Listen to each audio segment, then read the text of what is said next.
하나님 말씀 사도행전 20장 13절부터 16절 우리 한 목소리로 다 같이 봉독합니다. 시작. 우리는 앞서 배를 타고 아소에서 바울을 태우려고 거리로 가니 이는 바울이 걸어서 가고자 하여 그렇게 정하여 준 것이라.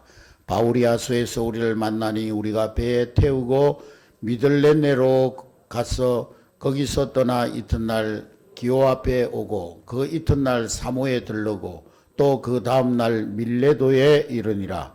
바울이 아시아에서 지체하지 않기 위하여 에베소를 지나 배 타고 가기로 작정하였으니 이는 될 수 있는 대로 오순절 안에 예루살렘에 이르려고 급히 가미르라. 아멘.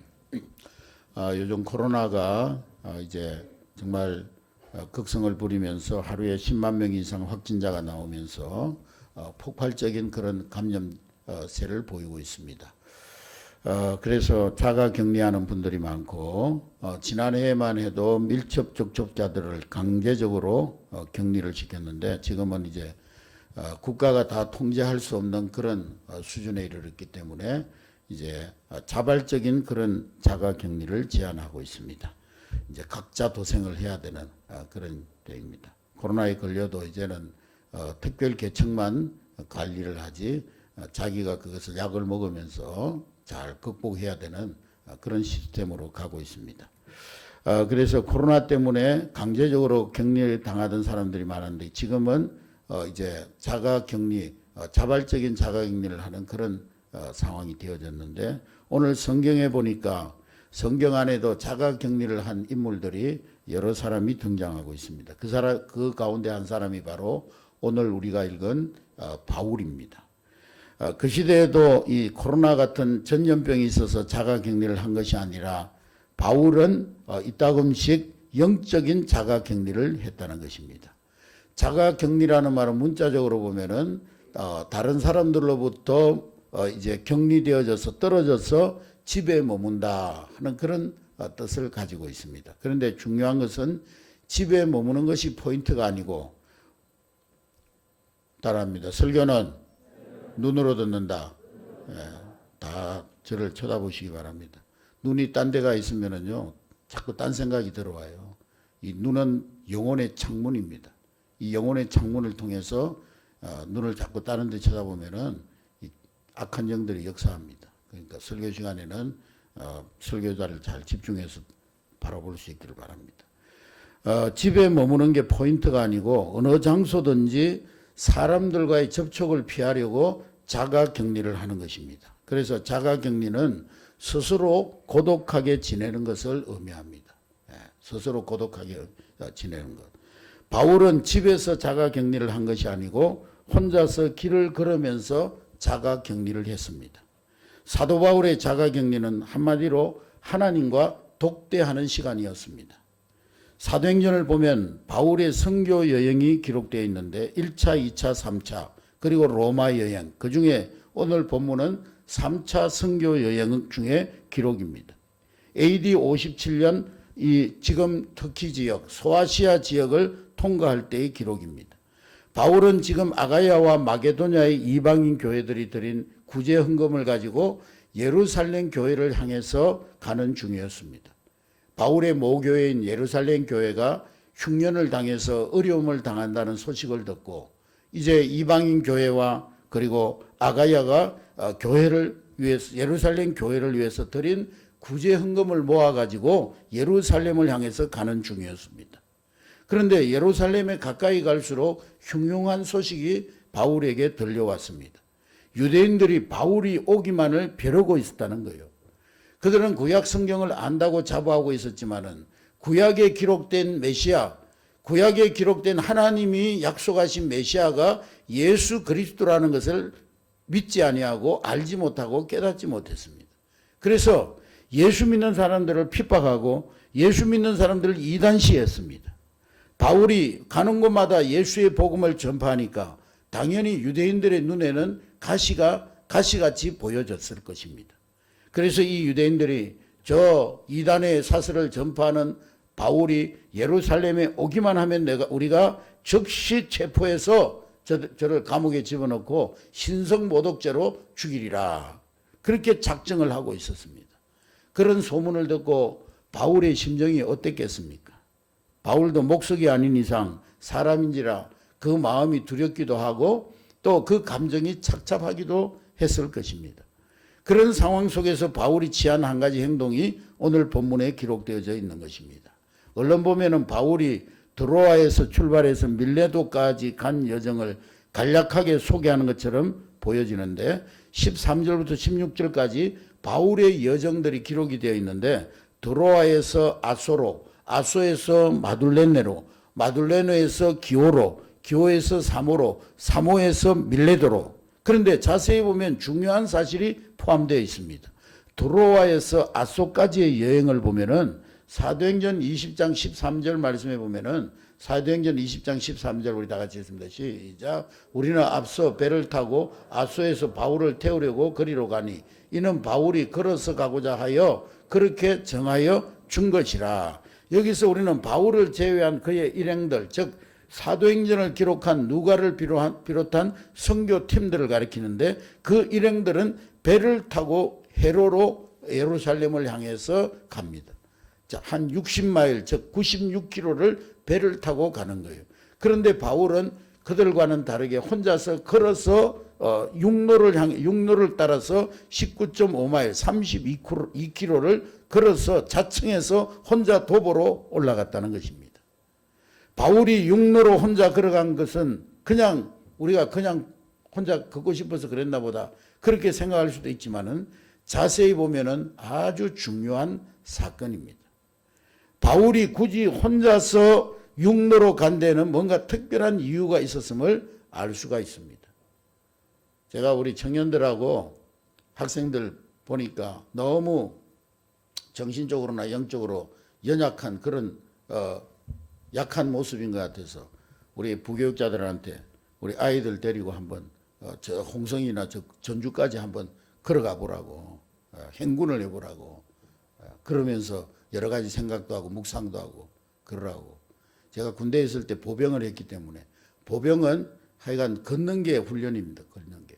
그래서 100km 행군을 하면은 자지도 않고 50분 걷고 10분 쉬고 50분 걷고 10분 쉬고 이렇게 해서 2박 3일 동안 걷는 훈련을 합니다. 200km 행군을 하면 제가 이제 제대할 때쯤 되니까 200km 행군을 하는데 200km 행군을 하면 3박 4일 동안 잠도 안 재우고 계속 걷는 거예요. 그래서 제가 처음에는 야 이게 무슨 훈련이냐. 군대가 참 무식하기는 무식하구나. 사람을 갖다가 이렇게 잠도 안 재우고 계속 걷기만 하고 무슨 전략 전술을 가르치든지 해야지. 뭐 총 쏘는 거 가르치고 수류탄 던지고 뭐 이런 걸 가르쳐야지. 뭘 사람을 계속 걷게 하나. 아무 의미 없는 그런 쓸데없는 짓을 하나. 그랬는데요. 그러면서 제가 깨달았어요. 그러면서 이 육체의 한계점에 도달, 한 하루 이제 걷고 나면 이틀째부터는 육체의 한계가 오기 시작합니다. 그러면 그때부터 정말 제가 지금까지 살아온 길을 돌아보면서 또 내가 앞으로 어떻게 살아갈 것인가. 내가 사회에 나가면은 내가 정말 이보다 더 힘든 어려운 일도 있을 텐데 내가 정말 이때를 생각하면서 이때의 고통을 생각하면서 힘든 일을 생각하면서 잘 이기며 견디며 승리하리라. 이런 다짐도 해보고 내가 지금까지 한 20몇 년 살아오면서 뭘 하고 살아왔나 그 생각도 해보고 또 앞으로 어떻게 살아갈 것인가 그 생각도 해보고 그러면서 그것이 어마어마한 훈련이었다는 것, 정신적으로나 육체적으로나 엄청난 훈련이었다는 것을 제가 깨달았습니다. 여러분 바울이 왜 그랬을까요? 전날 드로에서 늦은 밤까지 설교하고 육체적으로 너무나 피곤한 상황에서 배를 타고 일행들과 함께 여행하는 것이 훨씬 유익하고 뭐 배에서 잠도 좀 자면서 편안하게 여행을 할 수가 있는데 왜 굳이 40km에 가까운 그 길을 혼자서 40km 걸으려면 한 10시간에서 11시간 걸어야 되는데요. 쉬지 않고. 그 길을 굳이 혼자서 걸어서 육로로 가는 것일까? 아마 일행들도 만류했을 거예요. 바울 목사님 지난밤에 그렇게 밤늦게까지 설교하시고 피곤하실 텐데 저희들하고 같이 배를 타고 가시죠. 그런데 이 바울은 그런 만류도 뿌리치고 고집 부리면서 혼자 여행한 데는 뭔가 중요한 이유가 있었을 것이라는 말씀입니다. 당시에 또 그 지역으로 육로로 이제 혼자서 여행한다는 것은 자살행위와 같은 위험한 일이었습니다. 강도들도 많았고 도적들도 많았고 위험한 일을 만날 수 있는 그런 상황이었어요. 그런데 바울이 굳이 그렇게 했던 이유는 바로 혼자 있고 싶었기 때문이었을 것입니다. 이미 말씀드린 대로 예루살렘은 가까워지는데 바울이 그곳에 도착하면 어떤 일을 당할지 모릅니다. 지금 죽음이 눈앞에 기다리고 있는 거예요. 그런 상황을 눈앞에 두고 바울은 하나님 앞에서 홀로 걸으면서 지금까지 살아온 인생을 회고하고 자신도 지금 자신의 신앙을 점검해 보면서 앞으로 나에게 닥쳐질 일들을 어떻게 대비할 것인가. 그 마음을 다지고 싶었던 것입니다. 자동차를 몰고 장거리 여행할 때 중간에 잠시 휴게소에 가서 정차를 합니다.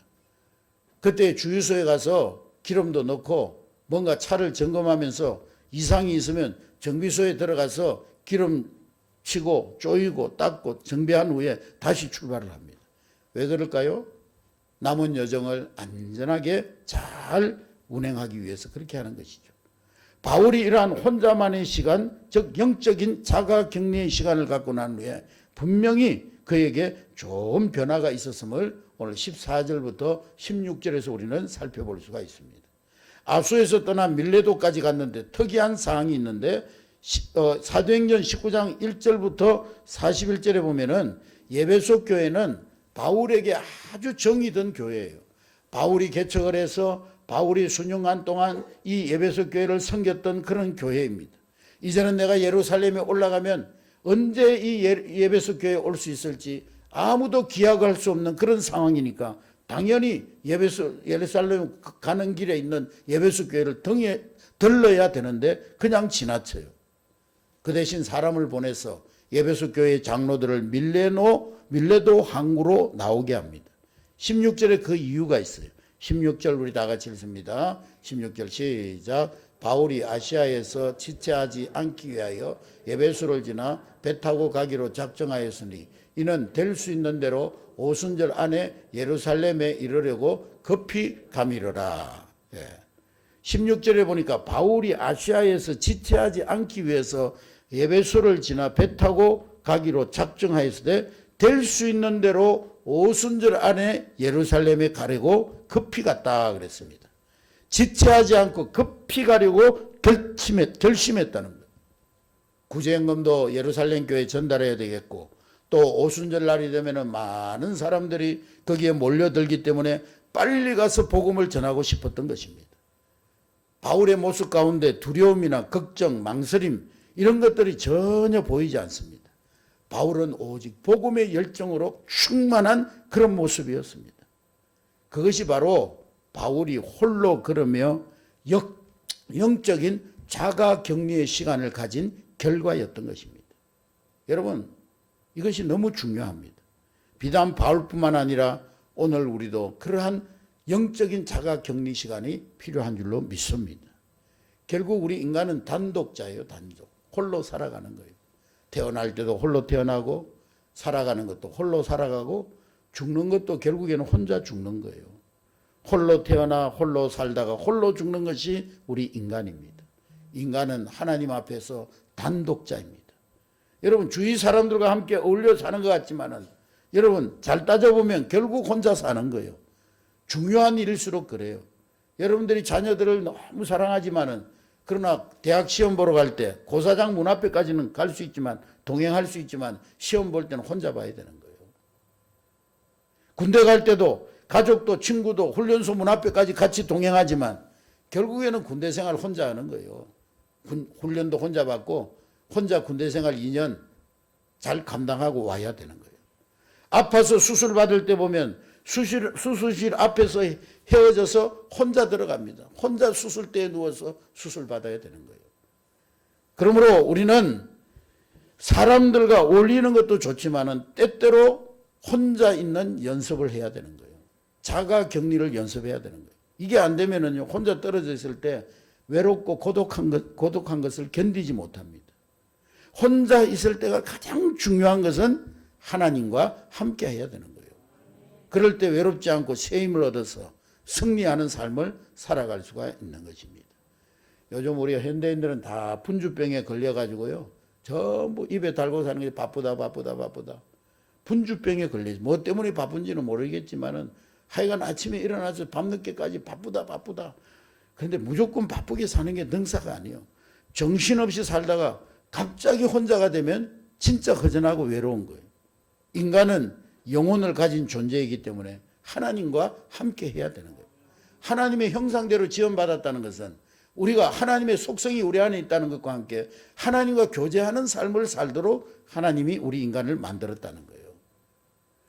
그렇지 않으면 사람들과 함께 있을 때나 일하고 있을 때 잠시 잊어버려서 그렇지 인생은 고독할 수밖에 없는 거예요. 그래서 그런 말이 있습니다. 고독은 대용품에 의존해서 사는 삶에서 오는 영혼의 영양실조다 그랬습니다. 하나님 외에 사람이나 어떤 취미생활이나 어떤 일이나 이런 것들이 잠시 고독을 잊게 해주는 대용품에 불과하다는 거예요. 언젠가 홀로 사는 이제 혼자가 되셔가지고 자녀들도 다 떠나가고 혼자 된 목사님을 한 번 방문한 적이 있는데 거기 가서 그렇게 물어봤습니다. 목사님 얼마나 외롭고 고독하십니까? 혼자 사시기가 얼마나 외로우십니까? 그렇게 물어봤더니 그러는 거예요. 조 목사 나는 고독이라는 걸 몰라. 하루 종일 말씀 읽고 말씀 외우고 신문 보고 세상 돌아가는 거 보면서 세상 나라와 민족을 위해서 기도하고 그러다 보니까 외로울 게 없어. 이분은 연세가 80이 넘은 분인데도 성경을 줄줄 외웁니다. 찬송가도 뭐 많은 찬송들을 찬송가 보지 않고 모든 가사를 외워서 부르십니다. 이분은 하나님과 함께하는 법을 이미 터득한 분이에요. 그렇습니다, 여러분. 우리가 수시로 그리고 중요한 일이 있을 때 특별히 혼자 있는 시간을 가져야 하는 것입니다. 막연하게 혼자 있는 것이 아니라 하나님과 독대하는 시간이에요. 이게 바로 영적인 자가격리인 것입니다. 이것은 그냥 고독이 아니라 창조적인 고독입니다. 하나님으로부터 은혜 받고 새 힘을 얻어서 승리의 원동력을 얻게 되는 그런 고독인 것입니다. 바울은 이러한 시간을 통해서 새 힘을 얻고 승리했어요. 그는 예루살렘에 도착해서 교회 사역을 잘 감당하고 자기에게 맡겨진 사명을 잘 감당한 후에 예상대로 체포됩니다. 유대인 극렬 분자들이 그의 목숨을 노렸지만은 하나님의 보호하심으로 목숨을 보존하고 로마 당국에 넘겨집니다. 당시에 로마 시민권을 가진 사람은 로마 황제 앞에서 직접 재판받을 권리가 있었기 때문입니다. 그래서 그가 평소에 꿈꾸고 기도했던 로마 선교가 이루어지게 됩니다. 복음 전파하다가 붙잡힌 제수의 모습이었지만은 로마 당국이 보호하고 로마의 군인들이 보호하는 그 보호 속에서 로마까지 가서 황제에게 직접 재판을 받으면서 2년 동안 그 로마의 복음을 전파합니다. 그리고 그곳에서 순교했지만은 그는 두려움 없이 담대하게 하나님 맡겨주신 사명을 끝까지 잘 감당하면서 아름다운 생애를 마쳤던 것입니다. 여러분, 이와 같이 바울이 승리의 인생을 살 수 있었던 것은 바울이 때때로 하나님 앞에 은밀한 가운데 나아가서 영적인 자가격리의 시간을 통해서 계속 은혜를 체험하고 새 힘을 얻었기 때문인 줄로 믿으시기를 주의 이름으로 축복합니다. 우리 한내교회 성도 여러분, 여러분들도 요즘과 같이 힘들고 어려운 이 시기에 이러한 하나님과의 영적 교제의 시간을 확보함으로써 하나님 주시는 새 힘을 얻어서 승리하는 저와 여러분 될 수 있기를 주의 이름으로 축복합니다. 그러면 바울이 영적인 자가격리 시간을 통해서 구체적으로 뭘 했겠습니까? 그는 홀로 걸으면서 40km에 가까운 거리를 홀로 걸어가면서 말씀도 묵상하고 기도하고 또 이런저런 생각을 했을 것입니다. 그리고 평소 신앙 안에서 살았지만은 다시 한번 자기의 신앙을 재점검하는 그런 시간을 가졌을 것입니다. 말하자면 믿음의 재확신, 구원의 재확신, 하나님과의 관계의 재확신을 했을 것입니다. 여러분, 사람이 죽음 앞에 서면 두려운 게 인지상정이에요. 바울도 어쩌면은 자기가 이제 자기의 생명이 얼마 남지 않았다. 내가 예루살렘에 가면 체포될 것이고 로마의 황제 앞에 설 것이고 로마의 황제의 재판을 받으면 나는 이제 사형대에서 사형수로서 이슬처럼 사라지게 될 것이다. 그 생각을 할 때 두려움에 사로잡혔을 것입니다. 그러나 우리가 눈앞의 현실에 사로잡히기 시작하면 두려움에 갇히게 되지만은, 그러나 우리의 눈을 들어 십자가를 바라보면 우리의 혼란했던 마음들이 정리되어지고 우리 마음속에 하나님 주시는 확신이 넘치게 될 줄로 믿습니다. 모든 두려움이 사라지고 담대함으로 우리는 승리하게 될 줄로 믿습니다. 바울은 홀로 걸으면서 주님 앞에 자신의 구원의 문제를 점검해 보았어요. 자신의 고백처럼 죄인 중에 계시였던 자신을 죄와 사망에서 구원해 주신 십자가 은혜를 깊이 묵상했을 것입니다. 그리고 하나님의 말씀도 기억했을 것입니다. 그래서 결국 이런 고백을 할 수 있었던 거예요. 디모데후서 4장 18절 말씀해 보니까, 디모데후서 4장 18절 시작. 주께서 나를 모든 악한 일에서 건져내시고 또 그의 천국에 들어가도록 구원하시리니 그에게 영광이 세세 무궁토록 있을지어다. 할렐루야. 우리도 마찬가지 약속의 말씀을 묵상하면 확신이 생기고 승리할 수가 있는 거예요. 요한복음 1장 25절 26절의 말씀해 보니까, 요한복음 11장 25절 26절 시작. 나는 예수께서 이르시되 나는 부활이요 생명이니 나를 믿는 자는 죽어도 살겠고 무릇 살아서 나를 믿는 자는 영원히 죽지 아니하리니 이것을 내가 믿느냐. 또 요한복음 14장 1절부터 3절 다 같이 읽습니다. 시작. 너희는 마음에 근심하지 말라. 하나님을 믿으니 또 나를 믿으라. 내 아버지 집에 거할 곳이 많도다. 그렇지 않으면 너희에게 일러서리라.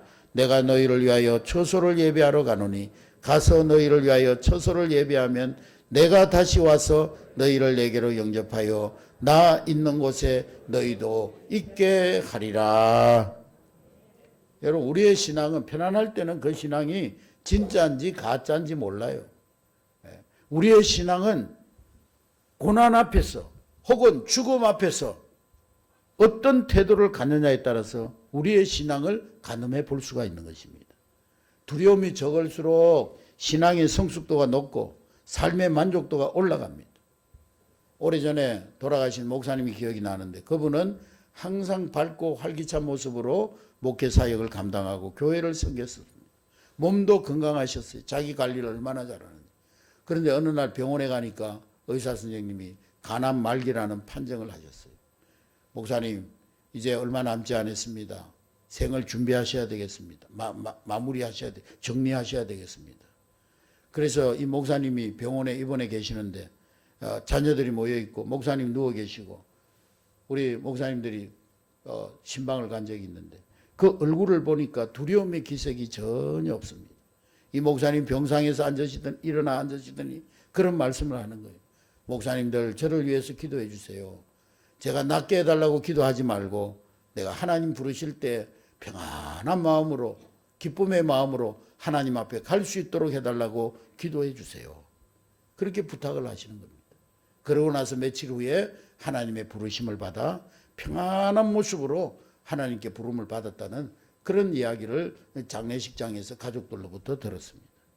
저와 여러분들도 하나님과 독대하는 시간을 통해서 죽음을 묵상하며 구원을 재확신하면서 담대함을 얻는 여러분 될 수 있기를 주의 이름으로 축복합니다. 그래서 어떤 일을 만나도 두려움 없이 당당히 승리할 수 있는 그런 여러분 될 수 있기를 주의 이름으로 축복합니다. 여러분, 사람들이 모여 있을 때는 서로 의지가 되고 두려움이 사라집니다. 대개가 그렇죠. 혼자 있으면 두려워도 일행이 함께 있으면 어느 정도 그 두려움이 떠나갑니다. 그런데 사실은 그것은 어느 정도까지예요. 고난이 점점 겹쳐지면 옆에 사람들이 있어도 두려움이 사라지지 않습니다. 바울이 그랬을 거예요. 내가 얼마 있지 않으면 내가 사형을 당할지도 모른다. 교수도에서 내 목이 잘려서 순교할지도 모른다. 눈앞에 닥치는 현실이 점점 크게 다가올 때 일행이 함께 있어도 위로가 되지 않고 마음이 심란했을 거예요. 그래서 차라리 혼자 있기로 작정합니다. 홀로 걸으면서 하나님과 내가 단독자가 되어져서 홀로 걸으면서 하나님과 영적 교제를 하자. 그러면서 하나님이 동행하여 주심을 깊이 체험하게 됩니다. 아무리 길이 험해도 외로워도 여전히 함께해 주시는 하나님을 찬양할 수가 있었던 것입니다. 결국 바울은 이러한 영적 자가 격리를 통해서 하나님 주시는 새 힘을 얻었고, 그리고 예루살렘을 향해서 담대히 나아갈 수 있었고, 주신 사명을 참 끝까지 감당할 수 있는 힘을 얻은 줄로 믿으시기를 주의 이름으로 축복합니다. 여러분, 바울이 그러한 경험을 통해서 이후에 담대한 모습으로 남은 생애를, 남은 사역을 잘 감당한 모습이 27장에 나오고 있습니다. 이 바울이 예루살렘에서 체포되어져서 로마 군인들에 의해서 이 로마에 호송되어져 가는 동안에 바울과 그 일행들이 탔던 269명이 탔던 그 배가 난파 지경에 이르게 됩니다. 그래서 배가 유로굴로라고 하는 강풍을 만나가지고 배가 깨져 부서져서 다 바다에 수장당하게 생겼어요. 배가 난파 지경에 이르니까 선장도 선원들도 거기에 있던 로마 군인들도 또 거기에 함께 끌려가는 죄수들도 죽음의 위협을 느끼면서 벌벌 떱니다. 그런데 바울만큼은 당당합니다. 죄수로 끌려가던 이 바울이 갑자기 이제는 죄수가 아니라 그 배의 영적 리더가 됐어요. 사도행전 27장 23절 보니까, 사도행전 27장 23절부터 25절 시작. 나의 속한 바 곧 나의 섬기는 하나님의 사자가 이제 어젯밤에 내 곁에 서서 말하되, 바울아 두려워하지 말라. 네가 가이사 앞에 서야 하겠고 또 하나님께서 너와 함께 항해하는 자를 다 내게 주셨다 하였으니. 25절 시작. 그러므로 여러분이여 안심하라. 나는 내게 말씀하신 그대로 되리라고 하나님을 믿노라. 결국 이 바울의 리더십으로 배 안에 타고 있던 276명이 전원 목숨을 건졌고, 그리고 바울은 그 로마 복음화의 선교의 놀라운 역사를 이루게 되는 것입니다. 여러분, 오늘 우리도 마찬가지입니다. 주님이 나와 동행하심을 믿고, 여러분들이 하나님이 나와 함께 하심을 믿고 약속을 붙잡고 승리함으로 어느 곳에 있든지 여러분들이 그 공동체를 이끄는 영적 리더가 될 수 있기를 주의 이름으로 축복합니다.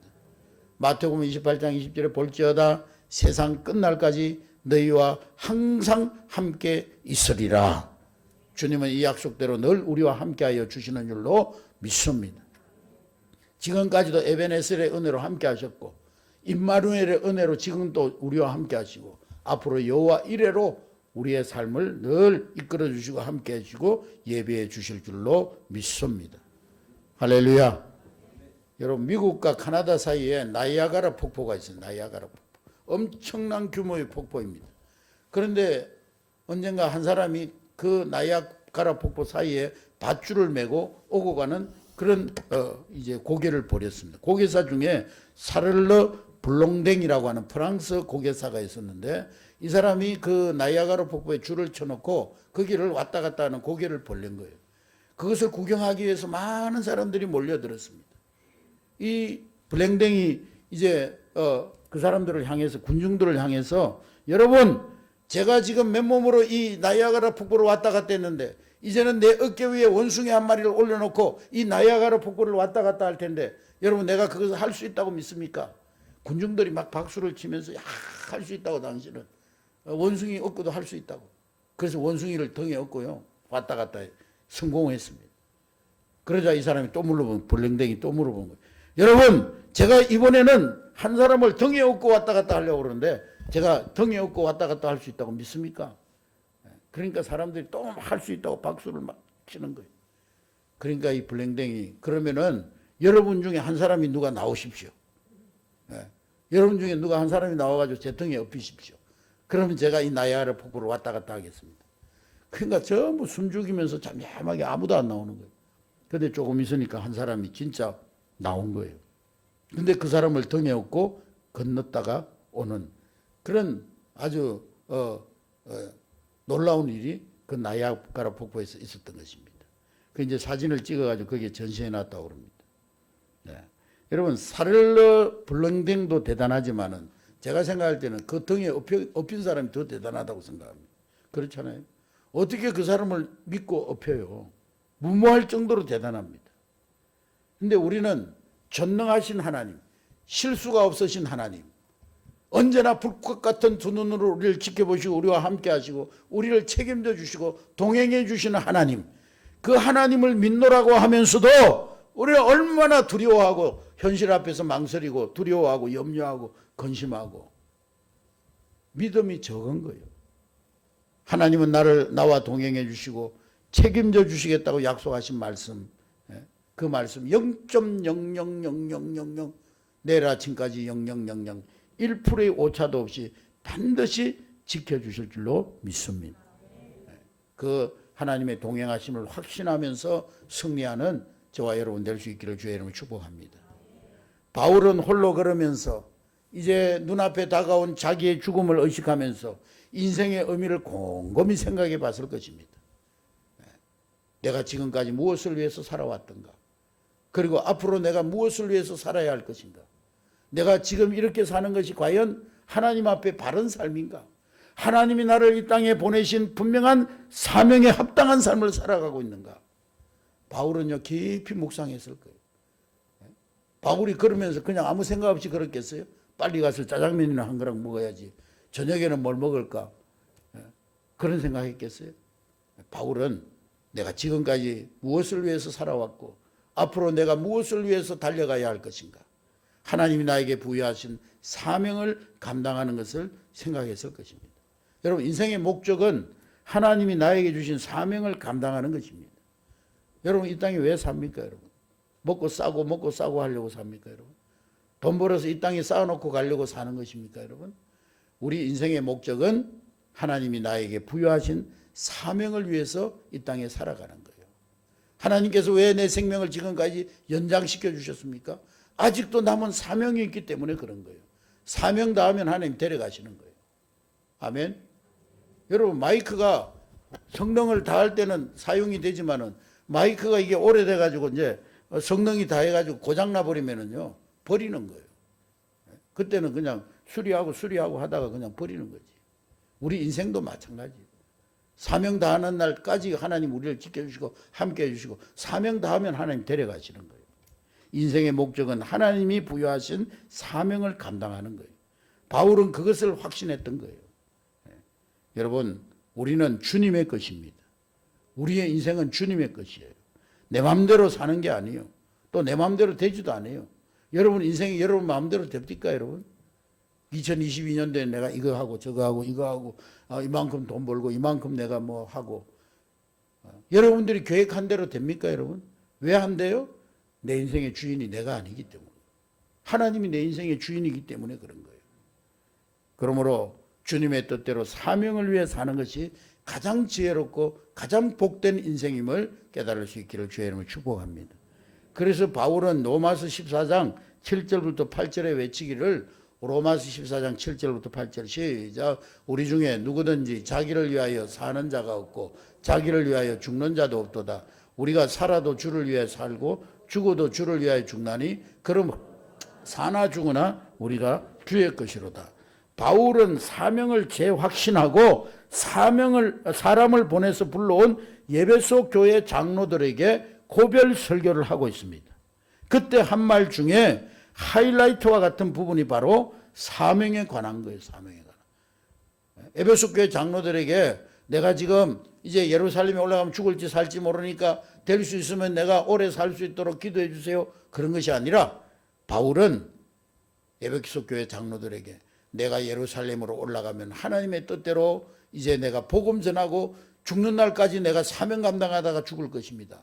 그러니 장로님들 내가 사명 잘 감당할 수 있도록 기도해 주세요. 그렇게 사명에 관한 부탁을 했습니다. 사도행전 20장 23절 24절에 보니까 사도행전 20장 23, 20 시작. 오직 성령이 각성해서 내게 증언하여 결박과 환난이 나를 기다린다 하시나 내가 달려갈 길과 주 예수께 받은 사명 곧 하나님의 은혜의 복음을 증언하는 일을 마치려 하면은 나의 생명조차 조금도 귀한 것으로 여기지 아니하노라. 할렐루야. 바울은 이러한 사명감 때문에 지체하지 않고 예루살렘으로 향했고 로마로 가서 재판을 받는 과정도 잘 감당할 수가 있었던 것입니다. 디모데후서는 바울이 로마 감옥에 있을 때 유언처럼 써서 보낸 마지막 유언적 편지입니다. 그 마지막 고백을 보면은요, 디모데후서 4장 7절부터 8절 시작. 나는 선한 싸움 싸우고 나의 달려갈 길을 마치고 믿음을 지켰으니 이제후로는 나를 위하여 의의 면류관이 예비되었으므로 주 곧 의로우신 재판장이 그날에 내게 주실 것이며 내게만 아니라 주의 나타나심을 사모하는 모든 자의 기도니라. 최후의 순간이 눈앞에 닥쳤는데 죽음을 전혀 두려워하지 않고 그 죽음 넘어 있는 천국과 하늘의 면류관을 확신할 수 있다는 것, 정말 대단한 모습입니다. 바울이 사명을 위해서 살았기 때문에 가능한 일이었어요. 우리나라의 최초의 선교사 언더우드 선교사님, 이분이 본래 인도 선교사로 가려고 하신 분입니다. 그런데 인도 선교사로 가려고 준비하던 중에 조선에 대한 소식을 듣게 되었어요.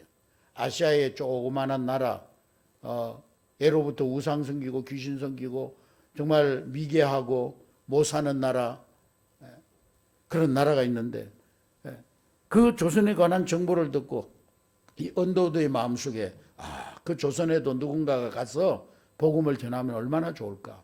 그 미개한 나라, 복음이 아직도 들어가지 아니한 미전도 개척 나라, 거기 가서 누군가 복음을 전하면 얼마나 좋을까. 그런데 계속 마음에 걸리는 거예요.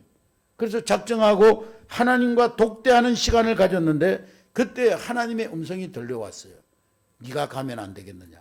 네가 조선이라는 나라에 가서 복음을 전하면 안 되겠느냐. 그는 결단하고 인도로 가려고 하던 방향을 틀어서 조선으로 자기의 선교지를 설정하게 됩니다. 그 당시에 땅끝에 있는 미전도 종족인데다가 핍박이 있는 그런 땅이었지만은 언더우드 선교사는 목숨을 걸고 이 조선 땅에 왔어요. 여러분, 언더우드가 이 땅에 와서 복음의 씨앗을 뿌린 후에 우리나라가 어떻게 됐습니까? 이분이 와서 연세대학을 세우고, 그때는 연희전문대학이죠. 세브란스 병원을 세우고 세문안교회를 세우고 이 땅에 많은 병원들과 학교와 또 그런 교회들을 세우고, 그래서 많은 선교의 열매를 맺고 오늘날 우리 대한민국이 예수나라, 복음의 나라가 된 거예요. 할렐루야. 여러분, 우리도 마찬가지입니다. 각자에게 주어진 사명이 있어요. 우리에게 하나님께서 재능과 달란트를 우리에게 주셔서 하나님 주신 적성과 달란트에 따라 내가 있는 자리에서 감당해야 될 사명이 있는 거예요. 언젠가 우리가 주님 앞에 설 때 하나님으로부터 인생을 평가받을 겁니다. 우리 예수 믿고 구원받았기 때문에 우리 이름이 생명책에 기록되어 있기 때문에 구원 심판에서는 제외됐어요. 그러나 우리 그리스도인들에게는 또 한 가지 다른 심판이 있어요. 그건 뭐냐? 구원 심판에서는 제외됐지만은 하나님 앞에 우리의 행위에 대한 심판이 있는 거예요. 사명에 대한 심판이. 네가 이 땅에 사는 날 동안 얼마나 하나님 앞에 주신 사명, 하나님께 받은 사명 잘 감당하고 왔느냐. 거기에 대한 심판이 있는 거예요. 거기에 대한 평가가 있는 거예요. 여러분, 인생 가운데 우리가 하나님 앞에 심판대 앞에 설 때 어느 것을 내세울 수 있겠습니까? 열심히 일해가지고 벌어가지고 땅에다 쌓아놓고 온 재물, 그 하나님 앞에 내놓고, 하나님, 우리가 세상에서 사는 날 동안 열심히 일해가지고 돈 많이 벌어가지고 땅도 많이 사놓고 집도 어리어리한 집들 사가지고 자식들 물려주고 이렇게 땅에다가 쌓아놓고 왔습니다. 그거 하나님 앞에 내놓을 거예요? 하나님, 내가 세상에 있는 동안 이런 권세와 지위를 가지고 살다가 떵떵거리면서 살다 왔습니까? 그거 내놓을 거예요? 그 어느 것도 하나님 앞에 내놓을 수가 없어요. 오직 사명을 위해서 얼마나 충성했는가. 하나님의 영광과 복음을 위해서 얼마나 내가 하나님 앞에 일하며 왔는가. 그것만 영원한 가치가 되는 거예요. 바울이 그랬던 것처럼 저와 여러분들도 때때로 하나님 앞에 영적 자가 격리의 시간을 통해서 우리의 사명을 다시 한번 하나님 앞에 재조명해 볼 수 있는 그런 은혜가 있을 수 있기를 주의 이름으로 축복합니다. 나에게 정말 믿음의 확신이 있는가? 내가 정말 구원의 확신과 믿음의 확신을 가지고 살아가고 있는가? 그리고 내가 지금 살아가고 있는 삶의 걸음이 바른 길인가? 내가 하나님 주신 재능이 있고 달란트가 있는데 그것을 가지고 남은 생에 내가 하나님 앞에 어떻게 살아갈 것인가? 지금까지 얼마나 잘 감당했는가? 그것을 주님 앞에 돌아볼 수 있는 영적 자가격리의 시간들을 가질 수 있는 여러분 될 수 있기를 주의 이름으로 축복합니다. 여러분 지금 우리가 코로나19로 어려운 시간 보내고 있습니다. 힘들다고 답답하다고 불평이나 하고 원망이나 하고 사람에 대해서 국가에 대해서 또 뭐 이웃에 대해서 지도자에 대해서 원망하고 불평하고 대적하고 그건 지혜롭지 못한 거예요. 오히려 이러한 때에 하나님 앞에 잠잠히 나아가서 하나님과 독대하면서 영적인 자가격리 시간을 많이 갖는 그러한 여러분 될 수 있기를 주의 이름으로 축복합니다. 그래서 내 인생과 신앙을 재점검해보고 이전보다 다 복되고 더 가치 있는 그런 인생의 다름질을 향해서 힘차게 달려나가는 저와 여러분 될 수 있기를 주의 이름으로 축복합니다. 축복합니다.